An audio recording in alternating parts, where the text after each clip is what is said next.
Semuanya, saya ulangi. Assalamualaikum warahmatullahi wabarakatuh.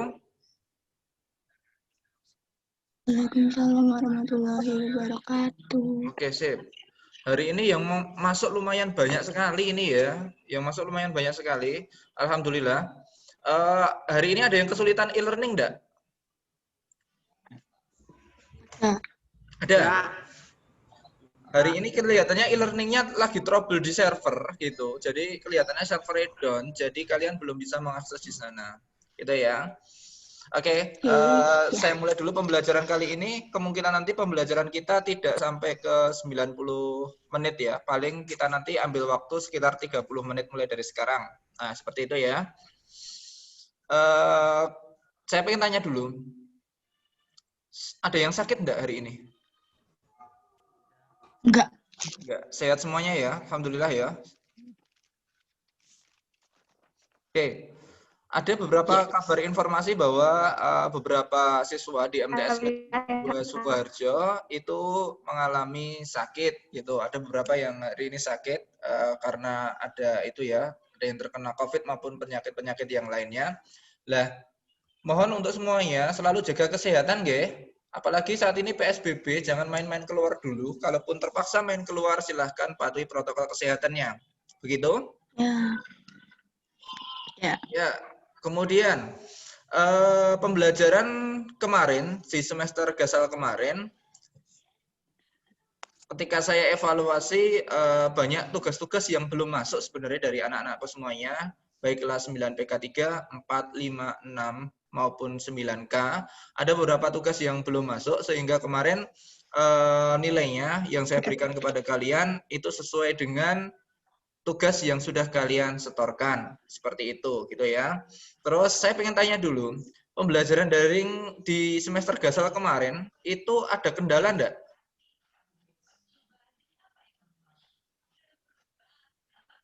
Enggak ada. Enggak ada, yakin? Enggak. Yakin enggak ada ya? Yakin enggak ada. Tetapi secara evaluasi saya dari kemarin belum bisa maksimal semuanya. Jadi pada semester genap kali ini saya mencoba untuk menggabungkan nanti e-learning disertai dengan nanti beberapa kali kita mengadakan tatap muka ya via Zoom, enggak apa-apa ya?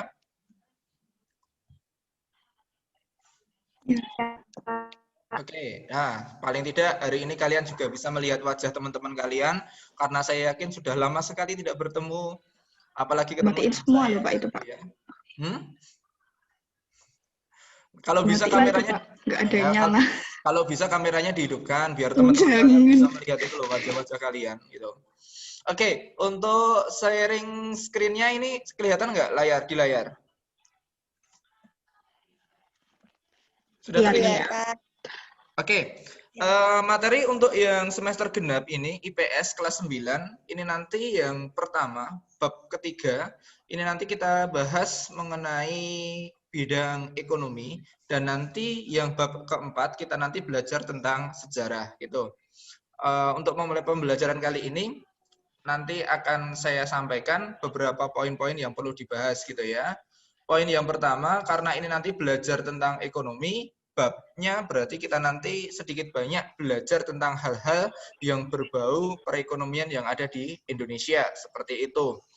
Nah, yang akan kita bahas di bab yang ketiga ini nanti, kita akan membahas materi mengenai ketergantungan antar ruang dan pengaruhnya terhadap kesejahteraan masyarakat. Tujuan pembelajaran kita pada kesempatan kali ini adalah setelah membaca materi, kamu mampu menjelaskan pengertian faktor pendorong dan manfaat perdagangan internasional. Yang kedua, setelah melakukan kegiatan diskusi, kamu mampu mengidentifikasi jenis-jenis ekonomi kreatif dengan benar. Yang ketiga, setelah membaca materi, kamu mampu menjelaskan pusat-pusat keunggulan ekonomi dengan tepat. Dan yang keempat adalah setelah membaca materi, kamu mampu menyebutkan macam-macam organisasi pasar bebas dengan benar. Nah, pada kesempatan kali ini, hari ini, materi yang akan kita bahas adalah di tujuan pembelajaran yang pertama, yaitu setelah membaca materi yang ada di modul. Oke, ngomong-ngomong dulu, modulnya sudah diambil belum? Sudah. Jadi nanti silahkan sambil dibaca-baca modulnya ya. Di e-learning tadi sudah saya masukkan bahwa kalian untuk pertemuan kali ini mempelajari modul halaman 3 sampai dengan halaman 8. Itu nanti berkaitan dengan perdagangan internasional. Seperti itu. Oke, saya masuk di sini ya. Tentang perdagangan internasional, ada yang tahu nggak perdagangan internasional itu apa?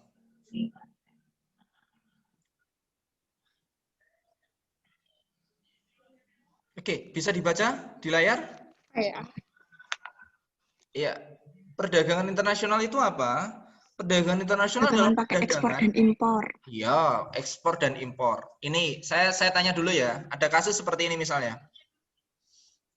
Teman saya dari Thailand datang ke Indonesia gitu ya. Kemudian beli mebel di Sukoharjo, katakanlah di daerah Serenan itu, Serenan Sukoharjo apa Klaten itu ya. Ada yang rumahnya Serenan? Enggak ada. Oke, beli mebel di Serenan, kemudian mebelnya itu dikirim ke vilanya yang ada di Bali misalnya. Pertanyaan saya, sudah terjadi perdagangan internasional belum? Nggak tahu, Tim. Oke, silahkan berbicara di sini, tidak apa-apa. Teman saya datang dari Thailand, kemudian beli mebel di Serenan, kemudian mebelnya itu dikirim di vilanya yang ada di Bali. Sudah terjadi perdagangan internasional atau belum? Belum. Sudah atau belum? Ya. Belum Oke, kayak. jawabannya adalah belum terjadi perdagangan internasional. Kenapa? Karena syarat terjadinya perdagangan internasional paling tidak dia nanti barang yang diperdagangkan itu nanti apa? Keluar dari satu wilayah negara. Berarti terjadi ekspor dan impor. Seperti Impor. ini. Ya. Dalam pengertian kali ini, perdagangan internasional diartikan perdagangan barang dan atau jasa antar negara. Ini ya yang jadi garis besar ya, antar negara yang dapat diwakili penduduk atau badan lembaga suatu negara dan penduduk atau badan lembaga negara lainnya berdasarkan kesepakatan dan perjanjian antar negara yang bersangkutan. Setiap negara yang terlibat dalam kegiatan perdagangan internasional itu mengharapkan keuntungan. Jadi setiap negara yang melakukan perdagangan internasional itu jelas dia mengharapkan satu keuntungan. Oke. Mohon kasih satu contoh untuk contoh perdagangan internasional yang ada di Indonesia. Ada yang bisa ngasih satu contoh untuk perdagangan internasional yang ada di Indonesia?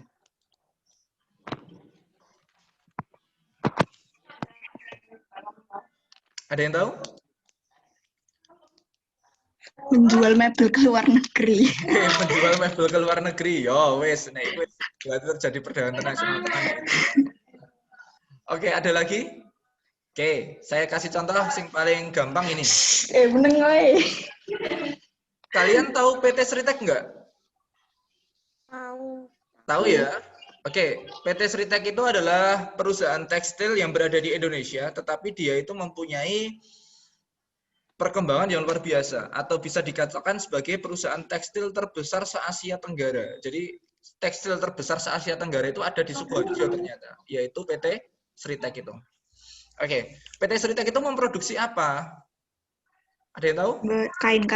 Ya, memproduksi kain, memproduksi baju gitu ya, memproduksi peralatan perang gitu ya. Ada nggak? Ada di sana. Seperti tenda-tenda yang digunakan oleh angkatan bersenjata setiap negara itu kadang-kadang ada yang diproduksi Sritek. Nah, ketika Sritek itu mengirim barangnya ke luar negeri, maka sudah terjadi perdagangan internasional belum? Sudah. Berarti di sini titik poinnya ketemu ya. Ketika kita membahas perdagangan internasional, berarti perdagangan itu sudah dilakukan antar negara, barangnya sudah melewati batas wilayah suatu negara.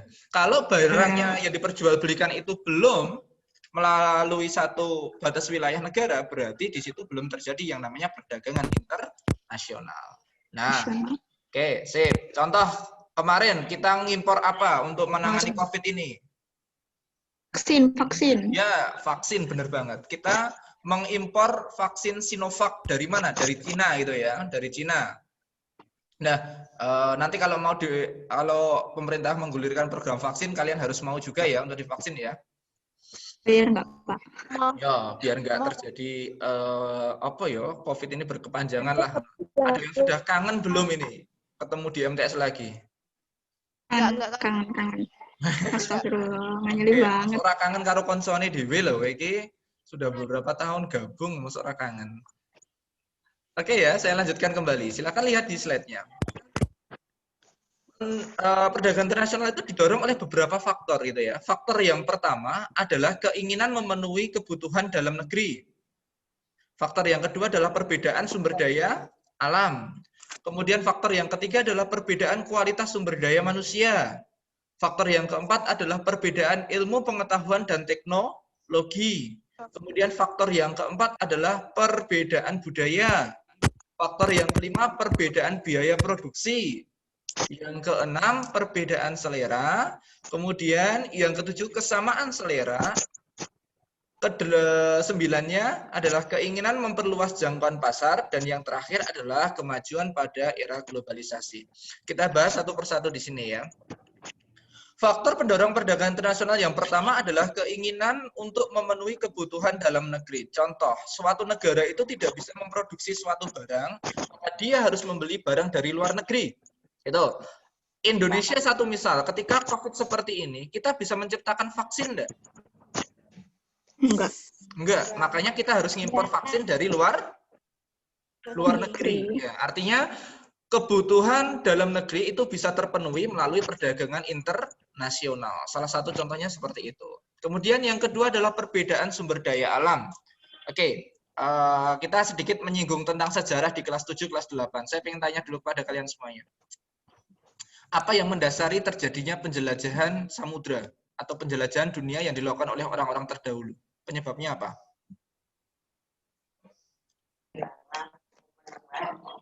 Tahu? Enggak. Oke. Orang Belanda datang ke Indonesia, orang Portugis datang ke Indonesia, orang Spanyol datang ke Indonesia. Itu tujuan awalnya untuk mendapatkan apa? Rempah-rempah. Ah, benar. Untuk mendapatkan rempah-rempah. Pertanyaan saya, di Inggris, Spanyol, kemudian di Portugis, kemudian di Belanda, itu bisa ditanamin enggak untuk rempah-rempahnya? Enggak. Tidak bisa ditanami. Makanya perbedaan sumber daya alam ini salah satu yang mendorong terjadinya perdagangan internasional. Karena mereka tidak bisa memproduksi barang-barang yang bersifat alami, bahan baku seperti itu, maka mereka harus mendatangkan dari luar negeri. Itulah faktor terjadinya penjelajahan samudera. Nah, seperti itu. Mereka tidak bisa memproduksi rempah-rempah, akhirnya mereka harus mencari dari Indonesia. Itulah yang dimaksud dengan perbedaan sumber daya alam. Setiap negara atau setiap wilayah sumber alamnya berbeda-beda. Sehingga di situ nanti bisa saling melengkapi dengan adanya perdagangan internasional. Kemudian yang ketiga adalah perbedaan kualitas sumber daya manusia. Oke, saya ambil contoh gitu ya. Indonesia bisa memproduksi HP enggak? Bisa. Bisa. Enggak. Contoh, HP produksi Indonesia apa? Bisa, Ding. Bisa, Ding. HP produksi Indonesia. Hei, Nokia produksi mana? Nokia. Nokia. Nokia itu kalau nggak salah itu Samsung. Samsung gimana Samsung? Ya, asalnya Samsung Nokia itu mana? Asal Nokia itu adalah Finlandia. Iya. Jadi Nokia itu awalnya diproduksi di Finlandia, gitu ya. Kemudian kalau Samsung produksi mana? Korea. Korea. Oke. Kalau iPhone produksi mana? Advan, Pak. Indonesia Advan, Pak. Yo, iPhone produksi mana iPhone? Singapura. Oh, enggak. iPhone itu produksi Eropa dan Amerika.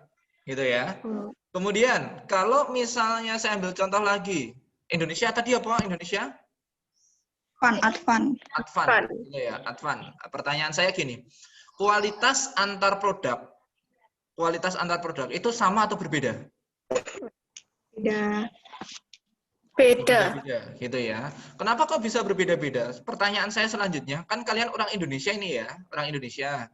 Kenapa kalian nggak pakai Advan, malah pakai Samsung, malah pakai Nokia misalnya, atau pakai Apple misalnya? Kenapa seperti itu? Spesifikasi HP-nya Umurnya banyak. Oke, sip. Lah, kadang kita melihatnya gini, masing-masing negara bisa membuat produk, tetapi ternyata produk itu kualitasnya berbeda-beda karena salah satu pengaruhnya adalah di sumber daya manusianya. Mungkin orang Indonesia itu banyak orang pinternya enggak? Iya, banyak. Tetapi ternyata mereka itu banyak juga yang pergi ke luar negeri untuk bekerja di luar negeri. Nah, Sama seperti itu. Perbedaan sumber daya manusia ini yang mendasari adanya perdagangan internasional. Seperti itu. Kemudian perbedaan ilmu pengetahuan dan teknologi sama. Saya tanya dulu, produk buatan Jepang dengan produk buatan Indonesia. Kalau disuruh milih, pilih mana? Jepang lah. Nggak kenapa? Santai. Iya, kenapa kok seperti itu? Karena biasanya kita melihat dari pengetahuan dan ilmu teknologinya. Oh, lebih berkembang sana, Pak. Makanya saya beli dari sana. Nah, itu yang mendasari juga perdagangan internasional. Kemudian ada lagi perbedaan budaya. Contoh, budaya. Ada enggak? Budaya yang berbeda? Ada. Ada. Contohnya apa? Indonesia produknya batik, terkenal di mancanegara. Oke, Turki karpetnya terkenal. iya, benar. Kemudian bisa tukar-menukarnya di situ, gitu ya. Kemudian ada perbedaan biaya produksi. Nah, perbedaan biaya produksi itu konsepnya semacam ini. Ketika kalian pergi ke PGS, tahu PGS enggak? Atau Beteng lah. Beteng ngerti? Atau Pasar Klewer? Tahu. Ngerti ya? Oke. Di sana itu kebanyakan barang yang dijual apa? Batik. Pertanyaan saya, apakah yang dijual di sana itu batiknya buatan Indonesia semua? Enggak. Ternyata ada batik buatan Cina yang juga masuk di Indonesia. Kalau di logika, biaya produksinya harusnya murah Indonesia atau Cina? Karena kita harus impor loh itu loh. Indonesia. Tapi kenyataannya batik buatan Cina itu yang masuk ke Indonesia itu harganya juga bisa murah. Nah, inilah salah satu yang disebut dengan perbedaan biaya produksi. Jadi sama-sama produksi batik, tetapi kenyataannya biayanya bisa berbeda. Gitu. Kemudian yang selanjutnya, ketujuh ya ini ya, ada perbedaan selera. Contoh ini ya, contoh saya gini. Saya itu Pak, kalau misalnya saya itu pakai baju buatan dalam negeri, badan saya itu gatal-gatal Pak, misalnya seperti itu. Ada yang seperti itu? Enggak, lebay. Ini misal loh ini ya. Badan saya itu gatal-gatal Pak ketika saya itu pakai produk-produk dalam negeri. Makanya saya itu sering sekali beli baju-baju dari luar negeri misalnya. Setiap minggu saya itu shopping Pak, di mana? Di Singapura misalnya seperti itu. Ini Oke, artinya di sini terjadi nggak perbedaan selera? Iya, tiap orang itu seleranya sendiri-sendiri. Artis-artis di Indonesia itu bajunya kalau beli mesti dari luar negeri. Nah, katakanlah seperti itu. Itu yang dimaksud dengan perbedaan selera. Kemudian ada kesamaan selera juga. Kesamaan selera contoh. Suatu saat saya doakan kalian ada yang pergi studi ke luar negeri misalnya. Amin. Ya, ada yang ke Timur Tengah misalnya, ataupun ke Eropa, ataupun ke Jepang, ataupun ke Amerika misalnya seperti itu. Nah, ketika kalian tinggal di sana nanti, pertanyaan saya, kalian nanti akan makan itu enggak? Makan produk-produk dari sana gitu? Atau kalian juga pengen juga merasakan produk-produk dari Indonesia? Pengen. Ya, artinya ketika kalian itu Pak, selera aku itu makanan Indonesia, dimanapun juga tempat saya, maka saya harus makan Indonesia, makanan Indonesia. Nah, artinya di situ nanti kalian juga harus mendatangkan makanan dari Indonesia ke luar negeri. Nah, misalnya seperti itu, gitu ya. Kemudian ada keinginan memperluas jangkauan pasar. Nah, ini sama seperti yang dilakukan oleh Jepang. Saya tanya sekarang, motor di rumah kalian itu rata-rata produksi apa? Honda, Eropa. Yamaha, Honda. Iya, Honda, Yamaha, benar. Kemudian Suzuki, kemudian Kawasaki misalnya. Ada lagi? Oke, Honda, Suzuki, Yamaha, Kawasaki itu adalah produk-produk buatan mana? Buatan Jepang. Artinya Jepang itu meluas pasarnya sampai di Indonesia untuk bidang otomotif. Nah, seperti itu. Kemudian kemajuan pada era globalisasi seperti sekarang ini. Contohnya apa? Misal, sering beli produk-produk online enggak? Sering. Iya, Pak. Iya. Kalau beli yang produk dalam negeri atau luar negeri, misalnya kalian lewat Alibaba misalnya, atau lewat Amazon misalnya, seperti itu? Atau masih biasanya pakai Shopee? dalam negeri. Oke, dalam negeri ya. Bisa saja kalian karena ada kemajuan era globalisasi seperti ini, kalian bisa membeli produk-produk di luar negeri. Contohnya seperti tadi, karena kalian itu misalnya, Pak saya itu benar-benar Pak gatel-gatel nih misalnya pakai pakaian dari Indonesia misalnya kayak gitu, maka kalian nanti seiring dengan kemajuan era globalisasi seperti ini, kalian bisa beli pakaian dari luar negeri. Nah, itulah faktor pendorong perdagangan internasional yang sering sekali mendasari terjadinya perdagangan internasional yang ada di Indonesia untuk saat ini. Gitu ya. Saya lanjutkan dulu. Suara saya masih terdengar ya? Masih. Oke, masih ya. Kemudian saya lanjutkan untuk yang manfaat perdagangan internasional. Dari perdagangan internasional tadi ada beberapa manfaat yang bisa kita ambil gitu, yang bisa kita dapatkan dari terjadinya perdagangan internasional. Manfaat yang pertama adalah memenuhi kebutuhan barang dan jasa dalam negeri. Contohnya seperti tadi, kita tidak bisa memproduksi vaksin misalnya. Sedangkan kita sendiri butuh enggak? Butuh. Akhirnya kita beli dari luar negeri. Nah, itulah manfaat dari perdagangan internasional. Salah satunya itu memenuhi kebutuhan barang dan jasa di dalam negeri. Gitu. Kemudian yang kedua, menciptakan spesifikasi produk khas yang dihasilkan. Contohnya apa? Batik. Nah, seperti batik tadi. Batik itu spesifikasinya kan ada khas Indonesia. Nah, seperti itu. Jadi, ketika orang mikir, oh batik, berarti batik itu buatan mana? Indonesia, misalnya seperti itu. Ada lagi enggak? Yang khas dari Indonesia apa? Yang bisa dikenal oleh masyarakat luar negeri? Anu, Pak, anu. Andong. Apa? Anu. Contoh? Lukisan gitu, Pak.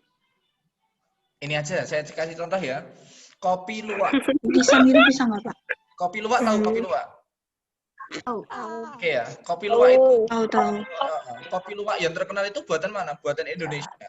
Jadi ketika orang luar negeri itu meminum kopi luwak, maka image yang pertama yang tertera adalah Indonesia. Sama seperti batik. Ketika mereka menggunakan batik, maka yang pertama kali mereka pikirkan adalah Indonesia. Seperti itu ya.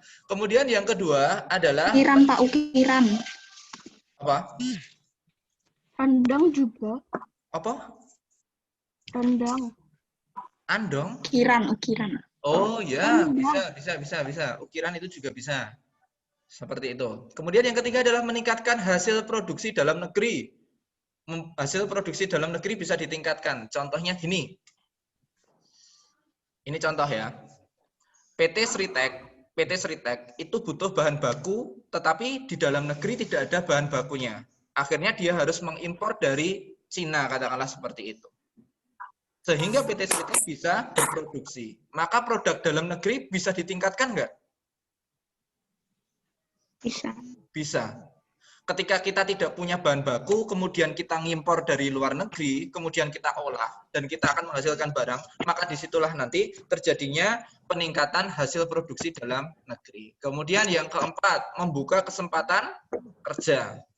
Pemerintah eranya Pak Jokowi ini saya rasa sangat bagus sekali karena investasi itu dibuka selebar-lebarnya sehingga orang dari luar negeri itu bisa menanamkan uangnya di Indonesia, gitu ya, nanam uang di Indonesia.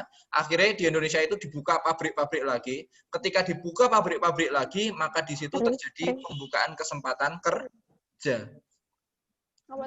Yang menjadi catatan, diingat-ingat, ini yang menjadi catatan ya,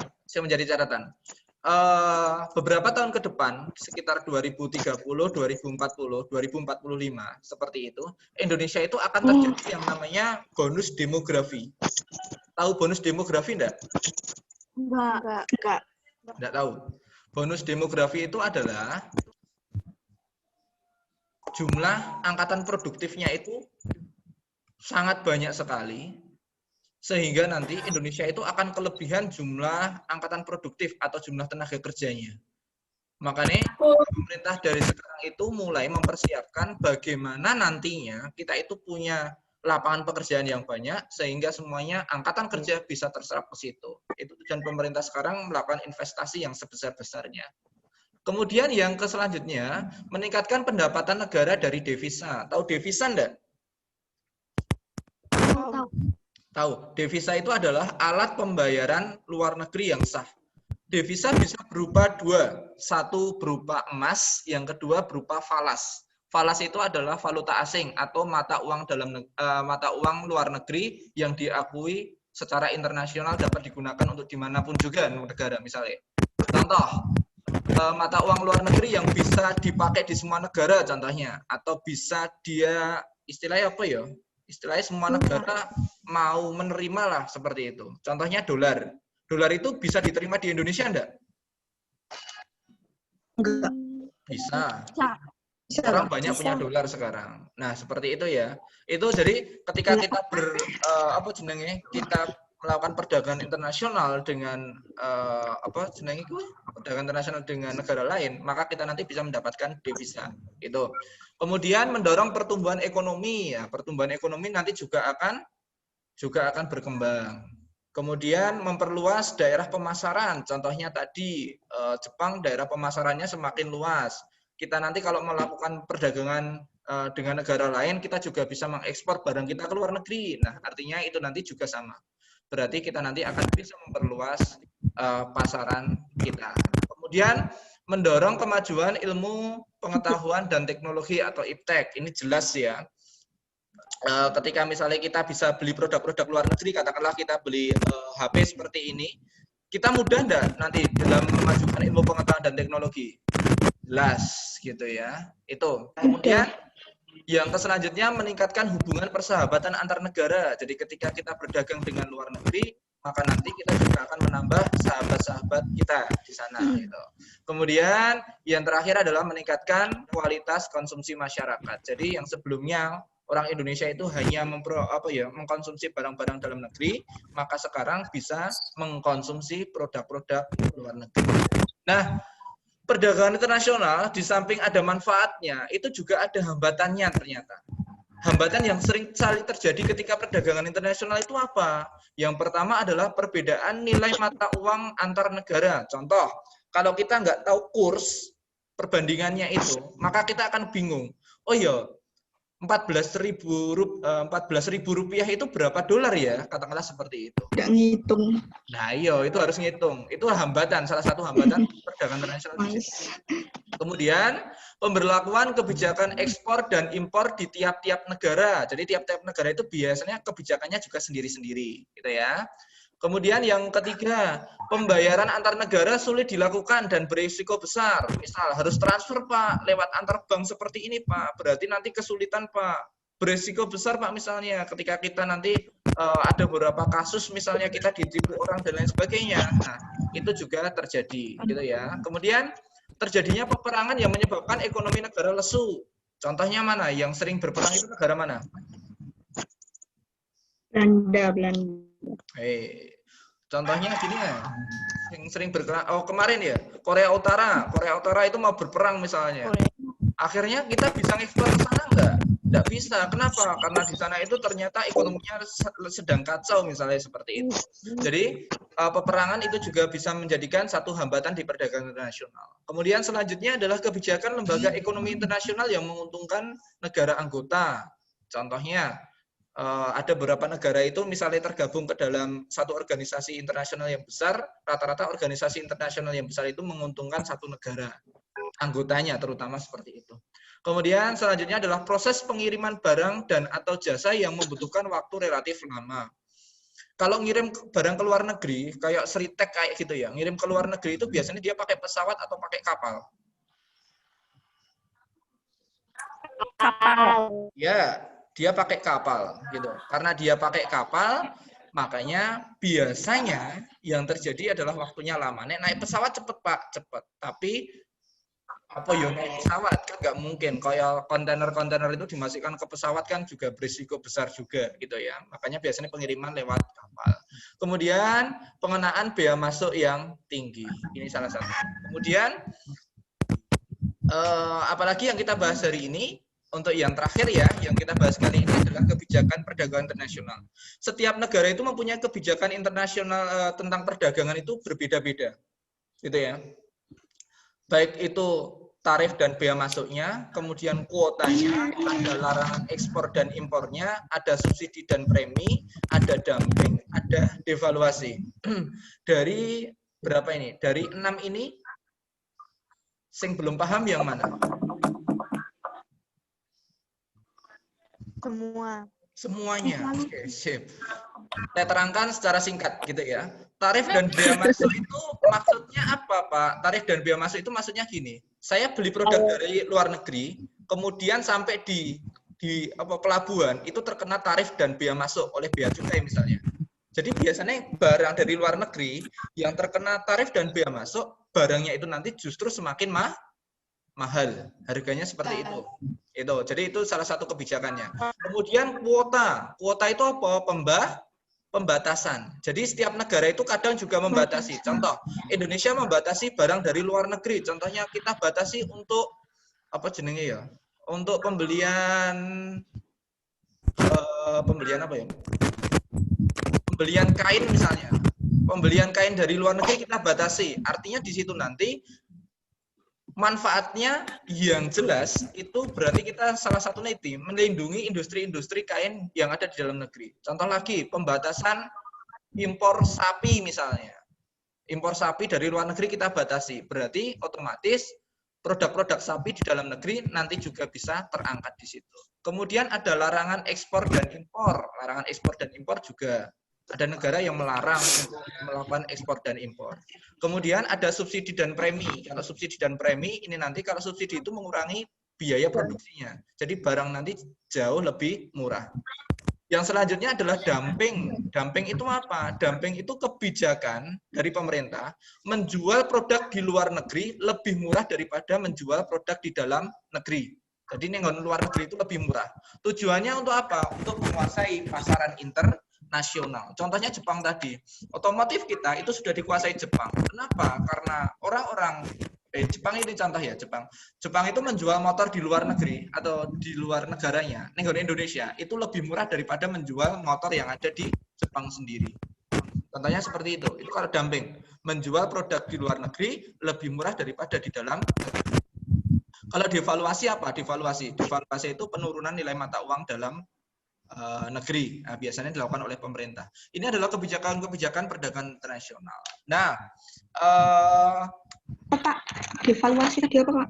Devaluasi tadi menurunkan nilai mata uang dalam negeri dibandingkan nilai mata uang asing. Oke, pertemuan hari ini sampai kita bahas di kebijakan perdagangan internasional tadi, gitu ya. Di e-learning saya sudah memberikan satu tugas buat kalian semuanya. Tugas itu apa? Tugas kalian nanti setelah ini nanti cari artikel di internet, gitu ya, berkaitan dengan kebijakan internasional yang ada di satu negara, misalnya ada kebijakan larangan impor atau apa dan lain sebagainya. Kemudian dari artikel itu nanti kalian komentari, gitu ya. Cari artikel di internet, kemudian nanti silahkan dikomentari. Setelah itu nanti silahkan hasilnya difoto, kemudian nanti diupload di e-learning. Gitu ya. Nanti tugasnya sudah saya sampaikan di e-learning. Bisa gitu. upload itu. Siap, Pak. Oke, waktunya ini tinggal 1 menit. Tinggal 1 menit saja. Berarti sudah saya cukupkan untuk pembelajaran hari ini, gitu. Tetap semangat dalam belajar, gitu. Nanti hasil rekaman ini nanti akan saya share kepada kalian semuanya. Nanti tak masukkan YouTube, kemudian tak share. Jadi kalian nanti juga bisa baca-baca lagi atau melihat lagi video ini tadi, gitu ya. Video pembelajaran kita hari ini. Oke, sampai di sini dulu pertemuan pembelajaran kita IPS di pertemuan kali ini. Semoga ini memberikan manfaat buat kalian semuanya. Kemudian nanti jangan lupa tugasnya dikerjakan, tetap semangat dan tetap selalu patuhi protokol kesehatan dimanapun juga kalian berada. Itu ya. Oke, buat semuanya saya akhiri dulu. Terima kasih. Sekian. Assalamualaikum warahmatullahi wabarakatuh.